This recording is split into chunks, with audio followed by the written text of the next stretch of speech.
نہیں نہیں، مولانا نے یہ بات بتائی ہے کہ اگر وہ آدمی ذمہ داری اور دیانتداری کے ساتھ کام کر رہا ہے تو اس کا کمیشن جائز ہے، اور اس کا الٹ لامحالہ یہ ہو گیا کہ اگر وہ جھوٹ بولتا ہے اور غلط بیانی کرتا ہے اور فریب سے کام لیتا ہے، یا بیچنے والا کہتا ہے کہ میں 2 لاکھ میں بیچ رہا ہوں، وہ 2.5 لاکھ کہتا ہے، اوپر والا بھی 50 لے لیا اور اپنا کمیشن بھی لے لیا، تو پھر تو یہ شرعی طریقے پر جائز نہیں ہے۔ کمیشن ایجنسی تو میرے بھائی کوئی ناجائز نہیں، بشرطے کہ اس میں اور کوئی غلط چیز نہ ملا دے، جھوٹ فریب دھوکہ وغیرہ ایسا نہ کرے، تو پھر تو یہ ٹھیک ہے کاروبار۔ گاہک اور خریدار کو بتانا، ملانا، ان کی بات چیت کرانا اچھا ہے۔ یہ بہت اس دور میں ایک نا اچھا ادارہ ہے جس سے لوگوں کو فائدہ پہنچتا۔ جی اگر اس میں کوئی بدجانتی شامل کر رہے تو پھر جائز نہیں۔ جی کچھ اور پوچھیں گے آپ؟ جی یہ ہمارے صوبے زندگی اندر جو ہے نا یہ بہت بیماری ہے، ٹھیک ہے نا، یہ پوری دنیا کے اندر ہے۔ ہاں یہ ہمارے ہاں بھی ایسا ہے کہ مکانات والے، جائیداد والے، گاڑیوں والے، کچھ اس طرح کے کاروبار والے نا غلط بیانی سے کام لیتے ہیں۔ مولانا یہ فرما رہے ہیں کہ اگر وہ غلط بیانی نہ کریں تو ان کا رزق 100% حلال ہے۔ اگر وہ ذرہ برابر بھی جھوٹ بولتے ہیں تو سارے کام کا انہوں نے خود سے ستیاناش کر لیا۔ وہ ان کی اپنی بدماشی قصور ان کا۔ مفتی صاحب اور ایک سوال ہے ہمارا، ہاں ہاں جو ایک آدمی سود کھاتا ہے، ٹھیک ہے، ہاں ہاں ہم ادھر تبلیغ کی وجہ سے جاتے ہیں ادھر دین کے لحاظ کو سنانے کے لیے، یا اس کا مہمان بن جاتے ہیں، ہاں ہاں تو اس کا کھانا جو ہے سمجھ گئے چاہیے یا نہیں چاہیے؟ مشکوک ہے، بندہ کام غلط کرتا ہے، سود وغیرہ کا کاروبار کرتا ہے اور صراحتاً پتہ بھی ہے، تو بھائی کہتے ہیں کہ ہم ان کے گھر جاتے، کھاتے پیتے اٹھتے بیٹھتے ہیں، تو ہمارا جانا آنا کھانا پینا کس نوعیت کا ہے؟ میرے بھائی اگر آپ پرہیز کرتے ہیں، ایسے لوگوں سے میل جول نہیں رکھتے اور ان کے کھانے نہیں کھاتے، تو یہ بہت آپ کی اچھائی ہے، مگر یہ مسئلہ کوئی نہیں، کیونکہ جو خیبر کے یہودی تھے ان سے زیادہ حرام تو یہ نہیں کھاتے، ان کا سودی کاروبار بھی تھا، ویسے بھی حرام مردار وہ کھاتے تھے۔ تو اللہ کے رسول علیہ السلام نے ان کی دعوت قبول کی فتح خیبر کے بعد، اگرچہ انہوں نے بدماشی سے زہر ملا دیا اس میں، مگر آپ نے تو دعوت قبول کی، کھائی۔ تو اس سے پتہ چلتا کہ ہمیں نہیں دیکھنے کی ضرورت کہ آمدنی اس کی کیا ہے، آمدنی میں کچھ نہیں، یہ متعدی نہیں پیسوں میں ہوتا کہ آگے چمٹ جاتا، ورنہ تو کاروبار ہی حرام ہو جائے۔ دکان پر سودا لینے کے لیے جائے، پہلے پتہ کرے کہ یہ پیسے آئے کہاں سے، کس مصیبت میں پڑیں گے۔ جس نے وہ کمائے حرام اس کے لیے حرام ہے، باقی جس کو وہ دیتا نا، کسی کو تحفہ یا ویسے دعوت کرتا یا کسی چیز خریدتا ان پیسے، اس کا کیوں خریدنا یا کھانا پینا حرام ہو جائے گا؟ پیسوں میں نہیں حرام سرات کر جاتا، جس نے کمایا ہے اس کے لیے حرام، وہ گناہ گار۔ ہمارا باپ پورے سمجھ میں نہیں آیا تو یہ کہا کہ ہم اس کے پاس جاتے ہیں، وہ تو ہم کو پتا ہے وہ سود خور ہے۔ آپ جائیں اس کے پاس، کھائیں پیئیں موج کریں۔ مولانا یہ بات فرما رہے ہیں کہ یہود خیبر نے نبی کریم صلی اللہ علیہ وسلم کی بحیثیت یہودی ہونے کی دعوت کی تھی نا، آپ کے علم میں ہوگا۔ جی جی اب کون سا آپ کو تو پتا ہے کہ یہودی کیا کرتے ہیں، سود کا کاروبار بھی ان کا کھانا اور پینا اور ان کے کاروبار جو ہیں وہ بظاہراً کیا سب پتا ہے کہ پوری دنیا کے اندر آج جو خرابی ہو رہی ہے اس کے بھی سبب جو ہیں وہ یہودی ہیں۔ خراب۔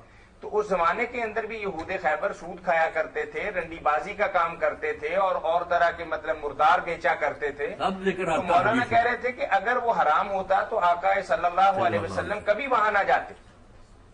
تو اگر کوئی بندہ سود کھاتا ہے، غلط کام کرتا ہے، دل کے اندر آپ نفرت رکھیں، لیکن اس سے میل ملاقات، شاید آپ کے آنے جانے سے کوئی بہتری آ جائے۔ بہتری آ جائے جی۔ ٹھیک ہے، اس کا مطلب اللہ آپ کو ہدایت کر، ٹھیک ہے نا جی انشاءاللہ۔ ہمارا ادھر جو کھانا ہمارے لیے کوئی گناہ کا کام نہیں ہے، نہیں کوئی گناہ کا کام نہیں، ٹھیک ہے، پھر خدا حافظ، اگلے ہفتے انشاءاللہ پھر ملاقات ہوگی۔ انشاءاللہ انشاءاللہ اللہ انشاءاللہ انشاءاللہ۔ جی۔ یہ انشورنس کے حوالے سے مولانا تھوڑی سی- تعمیم، ہاں ہاں عربی میں تعمیم کہتے ہیں۔ جی جی تو اس میں باقی اور جو ہے نا ہر کام میں خرابیاں لوگوں نے ڈالنی، وہ تو لگا، مگر یہ اسکیم اچھی ہے، یہ نہ توکل اللہ کے خلاف ہے نہ کچھ نہیں۔ جی جی السلام علیکم۔ السلام ورحمۃ اللہ وبرکاتہ، شیخ صاحب کیا حال ہے؟ جی الحمدللہ، صوبہ سندھ سے بات کر رہے ہیں آپ بھی؟ جی میں اگلے ہفتے بات کیا، قاسم بلوچ میرا نام ہے، اور آدم علیہ السلام کے مقبرے کے بارے میں، ہاں ہاں۔ تو آپ نے کہا تھا اگلے ہفتے بات کرو۔ کس کے بارے میں؟ مخبری کے بارے میں؟ آدم علیہ السلام کا مقبرہ کدھر ہے؟ آدم علیہ السلام کا مقبرہ ہم نے بہت قبروں والوں سے پوچھا، لیکن کسی بندے نے نہیں بتایا کہ فلاں جگہ پہ ہے، نہیں پتا چل سکا ابھی۔ کچھ اور شاید گورکنوں سے رابطہ کرنا پڑے گا تو ان کے شاید علم میں ہو، کیونکہ ایک پوری برادری ہوتی ہے نا، چین ہوتی ہے۔ یہ ویسے گپے ہانکنے والوں نے میرے بھائی لکھا کہ مکہ میں جو مسجد حرام کے پاس ہے نا جبل ابو قبیس، اس میں حضرت آدم علیہ السلام دفن ہے. کوئی کہتے ہیں حوا جو ہیں وہ جدہ میں دفن ہے، کہتے جدہ کہتے اسی لیے ہیں کہ وہاں ہماری دادی دفن ہے. اب مولانا مرزا خان بریلوی کہتے ہیں کہ وہاں جائے تو بالکل اس قبر پر نہ جائے، نہ وہاں حوا دفن ہے، بالکل جھوٹ بولتے ہیں. نہ اس شہر کا نام جدہ ہے. اب اصل نام جو بولیں تو لوگ کہیں گے یار یہ بیوقوف ہے مولوی. نام تو جدہ تھا پیش تھی دین پر، مگر وہ جدہ مشہور ہو گیا اور جدہ دادی بن گئی اور وہ ہوا بن گئی. جدہ البحر اصل نام تھا، جدہ البحر سمندر کا کنارہ.